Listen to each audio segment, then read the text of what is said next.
ایک مرتبہ سیدنا سرکار غوث اعظم شیخ عبدل قادر جیلانی بغدادی رضی اللہ تعالیٰ عنہ اپنے گھر اللہ کی عبادت میں مصروف تھے کہ اچانک آپ کا ایک مرید کہیں سے بھاگتا دوڑتا آپ کی خدمت میں حاضر آیا۔ حضور غوث اعظم نے اپنے مرید کے چہرے کی طرف دیکھا، وہ بہت ہی زیادہ پریشان اور غم زدہ نظر آ رہا تھا۔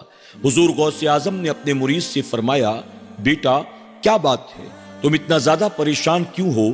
پیر و مرشد کی بات سنتے ہی مرید کی آنکھوں سے آنسو بہنے لگے۔ وہ رو رو کر عرض کرتا ہے کہ حضور، میں فلاں گاؤں کا رہنے والا ہوں، میری ایک ہی بیٹی ہے، میری بیٹی شادی کے لائق ہو چکی ہے، میری بیٹی ہر اعتبار سے بہت اچھی ہے، با حیا ہے، با غیرت ہے، با پردہ ہے۔ آج تک میری بیٹی بلا ضرورت کبھی گھر سے باہر تک نہیں نکلی، کسی غیر محرم نے میری بیٹی کو آج تک دیکھا نہیں ہے۔ میں نے گھر کی چار دیواری کے اندر اپنی بیٹی کی تعلیم و تربیت کا اہتمام کیا۔ میری بیٹی بہت ہی زیادہ اچھی ہے۔ چند دنوں پہلے شام کے وقت میری بیٹی گھر کی چھت پر سوکھے ہوئے کپڑے اٹھانے کے لیے گئی تھی، اس کے بعد وہ نیچے اتر کر نہیں آئی۔ ہم نے جب چھت پر جا کر تلاش کیا تو دور دور تک اس کا کہیں کوئی نام و نشان تک نہیں تھا۔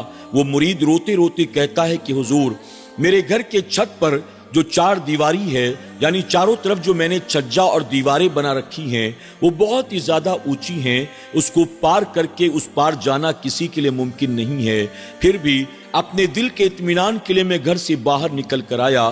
اپنے پڑوسیوں سے میں نے اپنی بیٹی کے بارے میں پوچھا، اپنے رشتہ داروں سے میں نے اپنی بیٹی کے بارے میں پوچھا، جہاں جہاں تک میں پوچھ سکتا تھا میں نے اپنے اطمینان کے لیے اپنی بیٹی کو تلاش کیا، لیکن آج تک اس کا کوئی اتا پتہ نہ چلا۔ آخر کار مجبوراً بڑی امیدوں کے ساتھ آپ کی بارگاہ میں آیا ہوں۔ حضور آپ بتائیں کہ میری بیٹی کہاں ہے، میری بیٹی کس حال میں ہے؟ آپ اللہ کے ولی ہیں، میری بیٹی بحفاظت مجھ تک واپس آ جائے، آپ دعا فرما دیں۔ اپنے مرید کی دکھ بھری داستان کو سننے کے بعد حضور غوث اعظم اللہ کے ذکر میں مصروف ہو جاتے ہیں۔ اپنی آنکھوں کو بند کر کے آپ مراقبے میں چلے جاتے ہیں۔ کچھ دیر کے بعد مراقبے سے واپس آتے ہیں اور واپس آ کر اپنے مرید سے فرماتے ہیں، بیٹا تمہیں فکر کرنے کی، پریشان ہونے کی کوئی ضرورت نہیں ہے۔ تمہاری بیٹی اس وقت جہاں بھی ہے صحیح سلامت ہے اور تمہاری بیٹی کو کچھ بھی نہیں ہوگا۔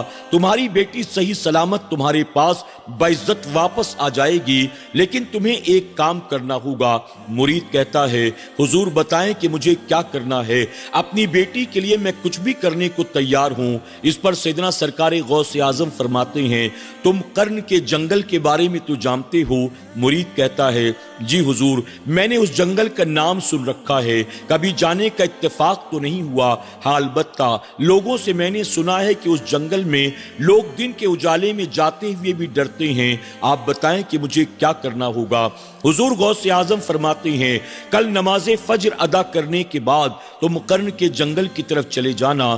اندر جانے کے بعد تمہیں ایک قلعہ نظر آئے گا، اس قلعے کو چھوڑ دینا۔ کچھ دور اور آگے چلے جانا، تمہیں دوسرا قلعہ نظر آئے گا، اس قلعے کو بھی چھوڑ دینا۔ اس کے بعد تمہیں تیسرا قلعہ نظر آئے گا۔ جب تیسرا قلعہ مل جائے تو تیسرے قلعے کی چھت کے اوپر چلے جانا۔